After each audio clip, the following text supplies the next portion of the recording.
بسم الله الرحمن الرحيم.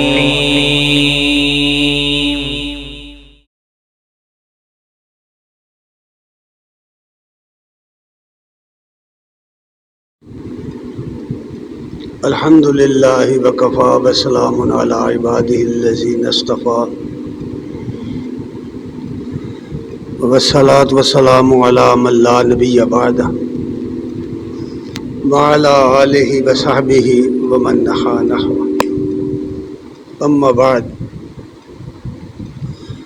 فاعوذ باللہ السمیع العلیم من الشیطان الرجیم. بسم اللہ الرحمن الرحیم. وَلَوْ شِئْنَا بَعَثْنَا فِي كُلِّ قَرْيَةٍ نَذِيرًا فَلَا تُطِعِ الْكَافِرِينَ وَجَاهِدْهُمْ بِهِ جِهَادًا كَبِيرًا.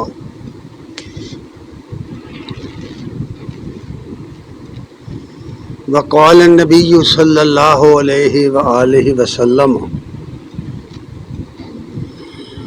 جاهدوا المشركين بأموالكم وأنفسكم وألسنتكم.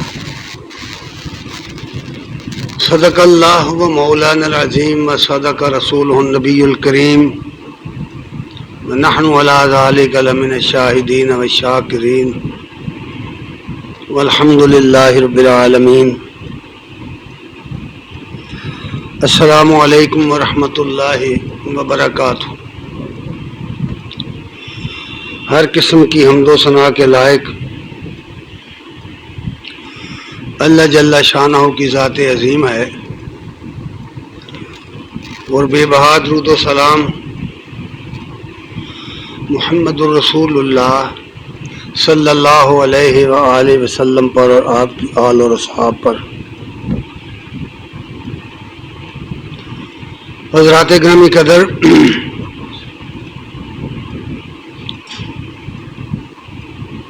اللہ تبارک تعالیٰ نے جب سے انسان کو پیدا کیا ہے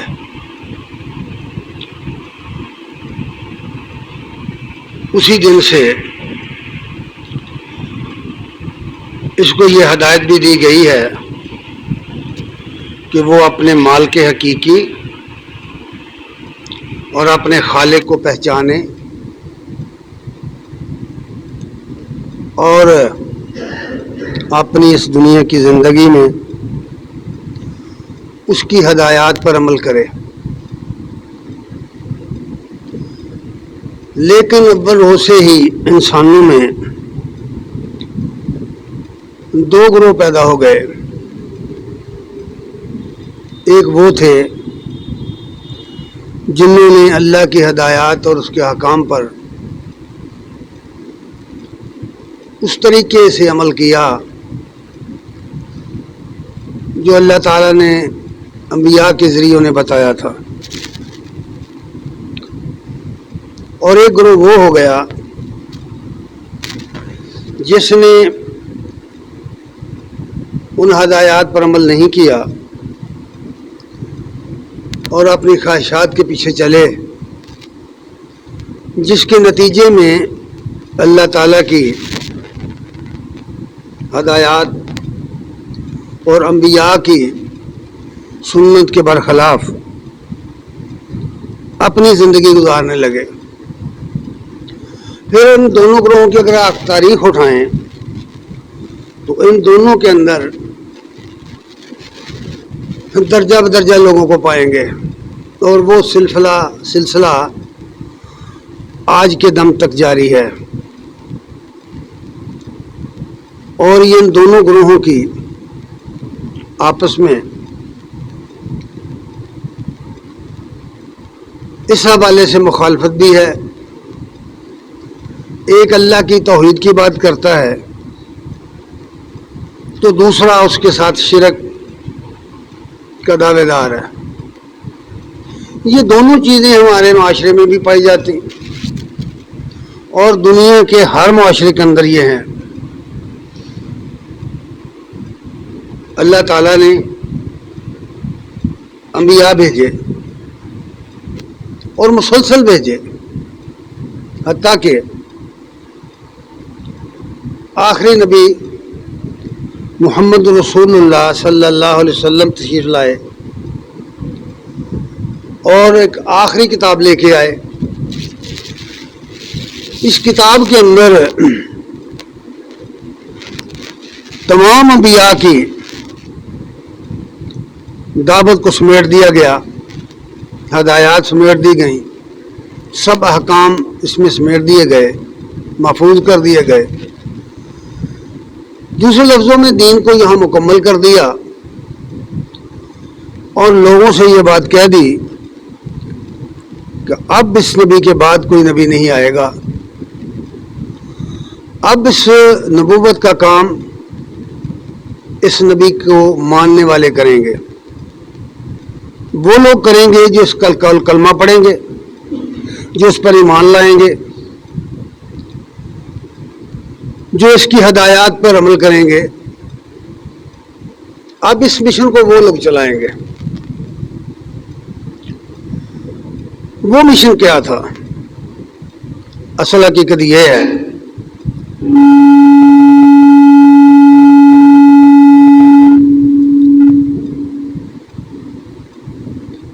جس کو سمجھنا بہت ضروری ہے۔ عقیدہ اور فکر، سوچ، خواہ کتنی خالص ہو، خواہ کتنی صحیح ہو، 100% سوچ درست ہو، فکر درست ہو، نظریہ درست ہو، عقیدہ درست ہو، وہی مطلوبہ عقیدہ ہو جو قرآن و سنت میں بیان کیا گیا ہے، تو اس کا اس وقت تک کوئی فائدہ نہیں ہو سکتا جب تک اس عقیدے کا پرچار، اس کی ترویج، اس کی اشاعت، اس کو عام کرنے کے لیے، اس کو دنیا میں پھیلانے کے لیے اور ان لوگوں تک پہنچانے کے لیے جو اس کو چھوڑ کر شرک کی راہوں میں چلے گئے، بدعات کی راہوں میں چلے گئے، کفر اور فسق کی راہوں میں چلے گئے، بغاوت پر اتر آئے، خواہ وہ اپنی خواہش نفس کی وجہ سے، خواہ نادانی کی وجہ سے، خواہ خوف کی وجہ سے یا کسی لالچ کی وجہ سے، صورت چاہے کوئی بھی ہو، جب وہ راستہ چھوڑ گئے تو ان کے لیے ضروری ہو گیا کہ وہ لوگ جو اس حقیقت سے واقف ہیں، اس عقیدے سے واقف ہیں، اس کو تسلیم کر چکے ہیں، اس کو مان چکے ہیں، وہ ان کی اصلاح کے لیے ہر وہ کام کریں، ہر وہ طریقہ اختیار کریں جو نبی کریم صلی اللہ علیہ وسلم نے کیا۔ اگر آپ قرآن مجید میں اس بات کو دیکھنا چاہیں تو قرآن مجید میں اس کو بڑی تفصیل سے بیان کیا گیا ہے۔ یہ ایک ایسا موضوع ہے جس پر اہل علم نے بڑی بڑی کتابیں لکھی ہوئی ہیں۔ غلبہ دین کے لیے، دین کی ترویج کے لیے، دین کی اشاعت کے لیے، دین سے مراد وہ عقیدہ توحید الوہیت واحدہ ہے، اللہ کی وحدانیت کا عقیدہ دنیا میں عام ہو، سب لوگ اس کو تسلیم کریں، اس کو مانیں، اس کو سمجھیں۔ اس کی اشاعت کے لیے جو طریقے اختیار کیے گئے، جو منازل طے کی گئیں، ان سب کا ذکر قرآن مجید میں ہے۔ اس کی اہمیت کا اندازہ آپ اس بات سے لگا سکتے ہیں، آپ نے اکثر یہ باتیں سنی، پڑھی کہ نبی کریم صلی اللہ علیہ وسلم نے فرمایا ہے، ایک حدیث میں ہے، اور اپنے ماننے والوں کو فرمایا ہے، ان لوگوں کو جو کلمہ گو ہیں، ان لوگوں کو جنہوں نے اطاعت قبول کی، کہ تمہارے پاس اگر میری کوئی ایک بات بھی پہنچ گئی ہے تو اسے دوسرے تک ضرور پہنچاؤ۔ یہ باتیں ہم سب جانتے ہیں، کئی مرتبہ ہم نے یہ سنی اور پڑھی ہیں، لیکن عمومی طور پر ہم نے دیکھا ہے کہ اس پر ہمارا عمل نہیں ہے. ہم پہنچانے والے نہیں بنے, ہم مبلغ نہیں بنے. ہم نے دین کی تبلیغ کو, اس عقیدے کی تبلیغ کو, توحید الوہیت وحدہ کے نظریے کو عام کرنے کے لیے جو اس کے اصل تقاضے ہیں انہیں پورے کرنے میں ہم لوگ ناکام رہے ہیں. اس کی بے شمار وجوہات. تو اس لیے قرآن مجید میں یہ بات بار بار کہی گئی ہے کہ اب کسی نبی نے نہیں آنا, نہ ہی کوئی نئی کتاب آنی. اسی آخری نبی کی تعلیم جو قرآن میں دی گئی ہے, اس قرآن کے ذریعے اس عقیدے کو تم نے عام کرنا ہے. تمہارا کام یہ ہے کہ تم اس عقیدے کے غلبے کے لیے, اس کی اشاعت کے لیے جدوجہد کرو گے. سورہ الفرقان کی آیت نمبر 51-52 میں یہ بات بطور عنوان بیان کی گئی. پہلی بات یہ بتائی کہ اگر اللہ چاہتا تو ساری دنیا کے اندر ہر بستی میں ڈرانے والے کھڑے کر دیتا, یعنی انبیاء کھڑے کر دیتا. لیکن اس نے اپنے منصوبے کے مطابق فیصلہ کر دیا کہ اس نبی کے بعد کوئی نبی نہیں آئے گا. اب تمہارا کام ہے یہ. اس لیے فرمایا کہ اگر ہم چاہتے ولو شئنا بعثنا فی کل قریۃ نذیرا, اگر ہم چاہتے تو ہر بستی میں ایک خبردار کرنے والا کھڑا کر دیتے. لیکن اب یہ ذمہ داری تمہارے اوپر ڈال دی گئی, تمہیں یہ کام کرنا ہے. امت محمدیہ, امت مسلمہ کو یہ کام کرنا ہے. اور کرنا کس طرح, یہ بات دو باتوں کے ساتھ جوڑ کر کہی گئی. پہلی بات یہ کہی کہ فلا تطع الکافرین, جو منکرین حق ہیں ان کی اطاعت نہیں کرنی. جو حق کو نہیں مانتے, جو لوگ حق کا انکار کرتے ہیں, حق کے انکاری لوگ جو ہیں ان میں بھی مختلف کیٹیگریاں ہیں. ایک تو وہ ہیں جو اعلانیہ اس کا انکار کرتے ہیں, اللہ تعالیٰ اور اس کے رسول کا انکار کرتے ہیں. ان کے کفر میں کوئی شک نہیں ہے. یہ بہت وسیع دنیا ہے, جتنی غیر مسلم اقوام ہیں سب اس کے اندر شامل ہیں. اور ایک وہ ہیں جو ماننے کی حد تک تو مانتے ہیں, اللہ اور اس کے رسول کو سچا مانتے ہیں, کتاب کو بھی سچا مانتے ہیں, لیکن اس تعلیم پر عمل نہیں کرتے. قرآن مجید میں ایسے لوگوں کو فاسق کہا گیا ہے کہ یہ بے عمل لوگ ہیں, فاسق لوگ ہیں. ایسے کو اللہ تعالیٰ ہدایت نہیں دیتا, یہ بات کہی گئی. ایک تیسرا گروہ بھی ہے, وہ لوگ ہیں جو اللہ تعالیٰ کے ساتھ غیر اللہ کو شریک کرتے ہیں, اس کی ذات میں, اس کی صفات میں, اس کے حقوق میں, اختیارات میں. انہوں نے غیر اللہ کو شریک کر دیا. اب غیر اللہ کا دائرہ بہت وسیع ہے. خصوصی طور پر کچھ لوگ تو وہ ہیں جو غیر مسلم کہے جاتے ہیں, جنہوں نے بت بنائے, ستاروں کو پوجا, سورج چاند کو پوجا, اور روحوں کی پوجا کی, جنوں اور فرشتوں کی پوجا کی. ایک تو وہ لوگ ہیں, اور ایک وہ لوگ ہیں جو بظاہر ایمان والے ہیں, کلمہ گو ہیں, لیکن انہوں نے انسانوں کو اللہ کا کے بالمقابل کھڑا کر دیا, اور ان کے اندر وہ صفات ثابت کرنے کی کوشش کی جو اللہ نے ان کو نہیں دی. تو اس لحاظ سے شرک کا راستہ ہموار کر دیا. اور ان سب کا یہ جو گروہ ہے فلا تطع الکافرین والا, تطع الکافرین والا, کہ ان منکرین حق سے کسی نے زبان سے حق انکار کیا, کسی نے عمل کے ساتھ انکار کیا. تو فرمایا کہ ان کی اطاعت مت کرو, ان کی بات مت سنو, ان کی بات مت مانو, اور کرو تو یہ کرو وجاہدہم بہ جہادا کبیرا، ان سے جہاد کبیر کرو اس قرآن کے ذریعے، قرآنی تعلیم کے ذریعے، قرآن مجید کے ذریعے اگر یہ کام کیا جائے خالص طریقے سے تو قرآن مجید میں اتنی پاور ہے، اتنی قوت ہے، اس کے اندر ایسی جاذبیت ہے قرآن مجید کے اندر کہ اگر اس کا حق ادا کیا جائے، اس کو سمجھنے کا، اس کو پڑھنے کا، اس کو بیان کرنے کا، تو یہ قرآن اپنے اندر اتنی جاذبیت رکھتا ہے، کشش رکھتا ہے کہ یہ پتھر دلوں کو، سنگ دلوں کو موم کر دیتا ہے، اس کی بے شمار مثالیں۔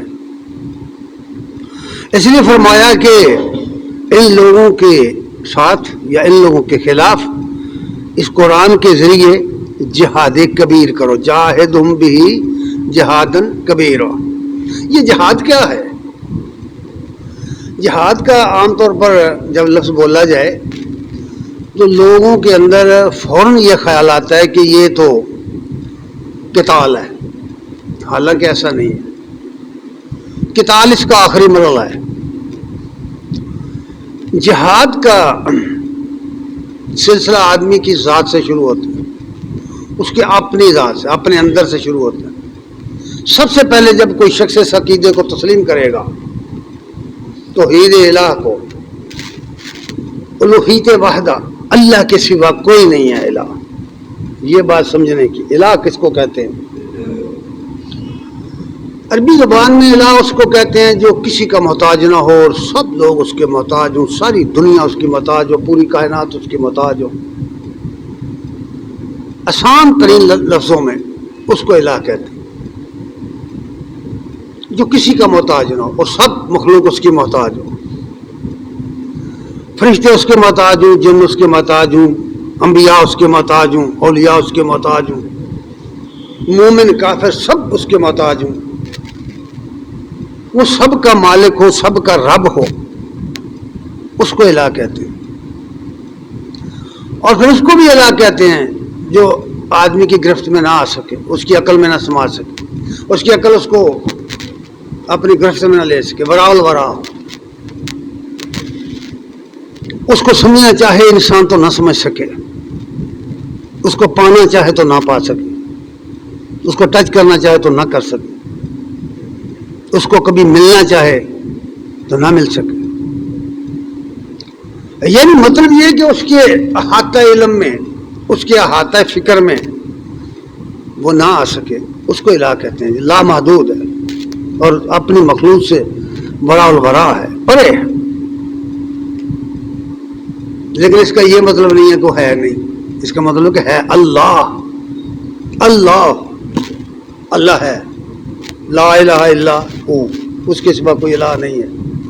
الحی القیوم، زندہ جاوید ہے اور سب کو اس نے کام رکھا ہے، وہ ہے اللہ، وہ ہے الہ۔ اس کی وحدانیت کی دعوت دینا لوگوں کو، یہ اصل کام ہے تمام انبیاء کا۔ انبیاء کے حالات پڑھیں قرآن مجید میں، مختلف صورتوں میں انبیاء کے حالات بیان ہوئے۔ نوح علیہ السلام پہلے رسول ہیں، ان سے لے کر محمد رسول اللہ صلی اللہ علیہ وسلم تک جس نبی کے بھی حالات پڑھیں گے وہ ایک ہی نعرہ لگاتے رہے ہیں کہ اللہ کے سوا تمہارا کوئی الہ نہیں ہے، بس اللہ کی بندگی کرو، اس کے غلام بن کے رہو، وہی تمہارا آقا ہے، وہی تمہارا مولا ہے، اس کے سوا نہ کوئی تمہارا مولا ہے، نہ کوئی تمہارا آقا ہے۔ اس لیے یہ بات کہی گئی کہ جب دعوت یہی ہے، سب انبیاء آئے اس لیے تھے جو اللہ کی توحید کی دعوت دیں دنیا میں، اور یہی کام وہ کرتے رہے۔ باقی سب چیزیں اس کے ماتحت ہیں، اس کے ذیل میں آتی ہیں۔ یہ اسلام کا جو آپ ڈھانچہ دیکھ رہے ہیں، اس کی بنیاد بھی اشہد ان لا الہ الا اللہ واشہد ان محمد عبدہ ورسولہ کے پلاٹ پر رکھی گئی، کسی پر یہ تمہیر کی گئی۔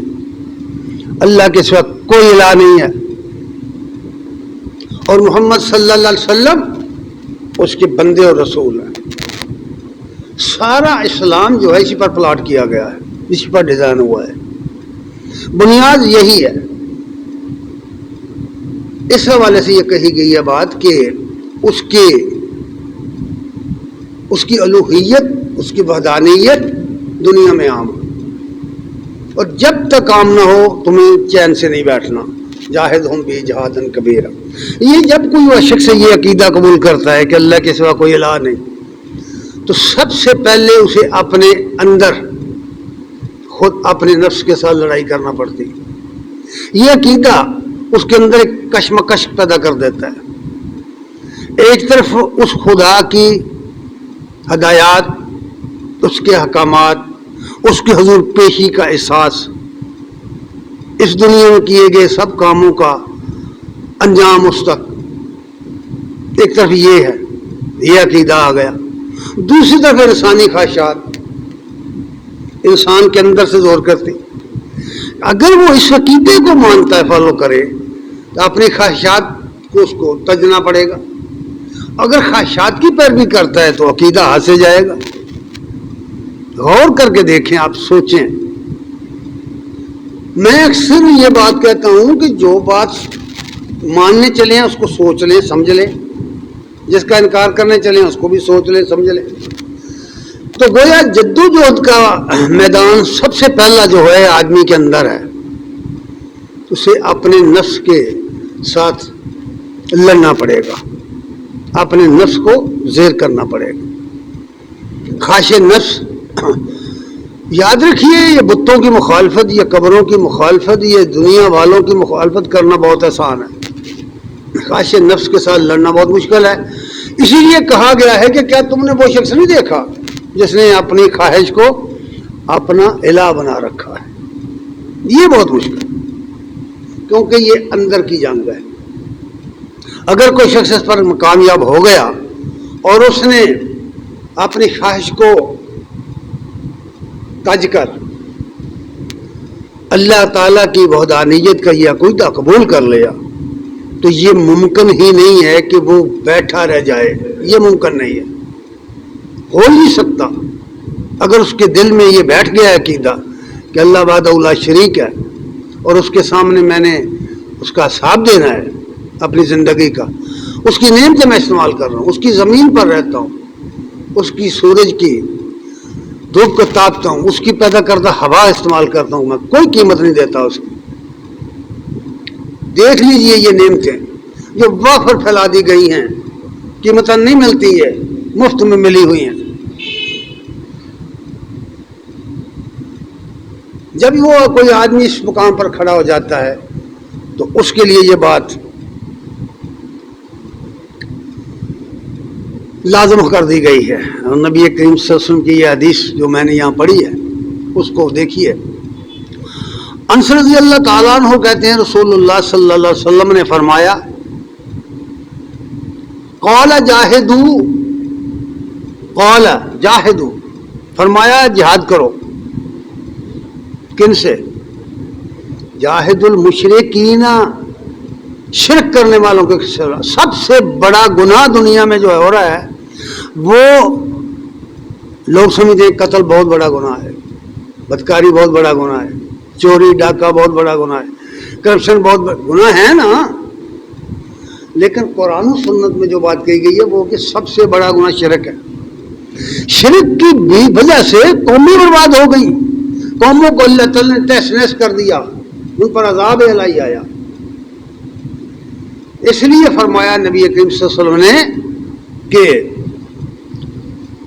جاہد المشرکین باموالکم وانفسکم والسنتکم, اپنے مالوں سے, اپنی جانوں سے اور اپنی زبانوں سے یہ جہاد کرو.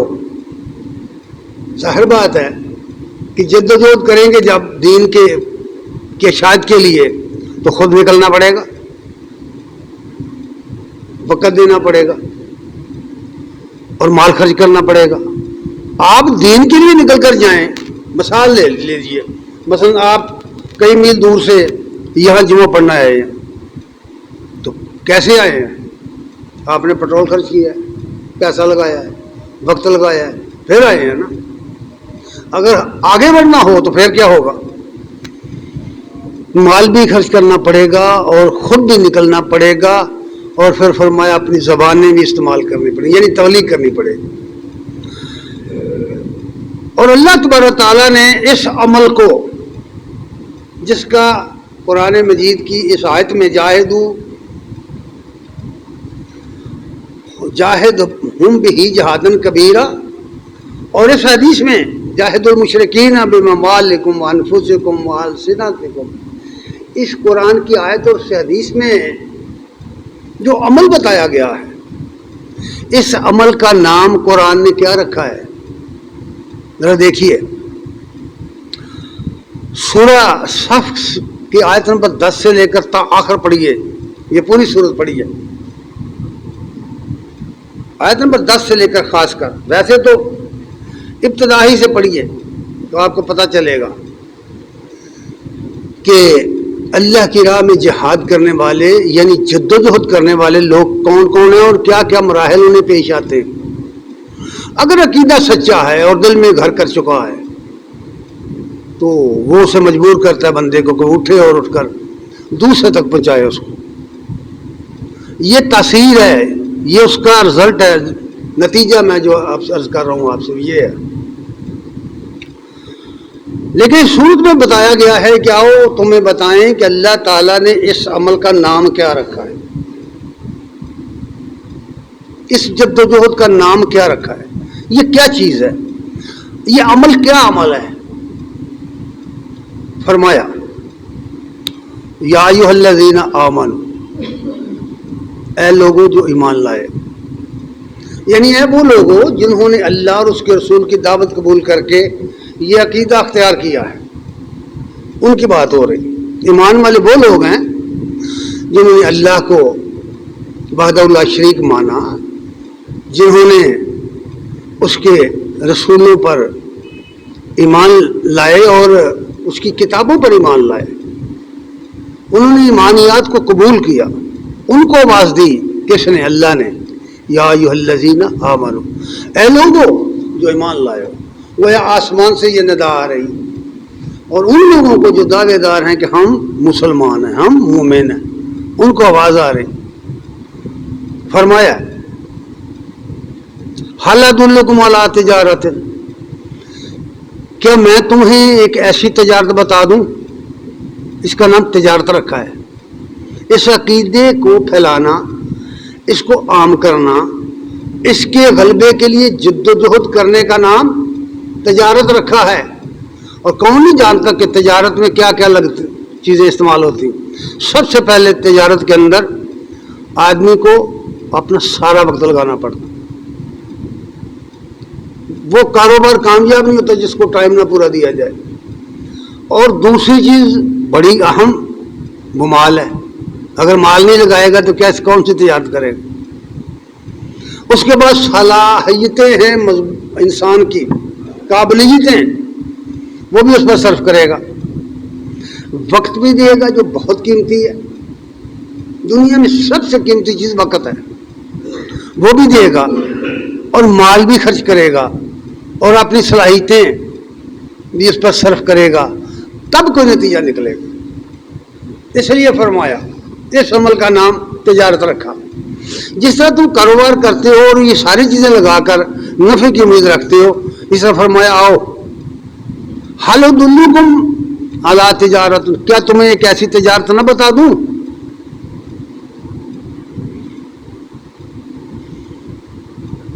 وہ تجارت کیا کرے گی؟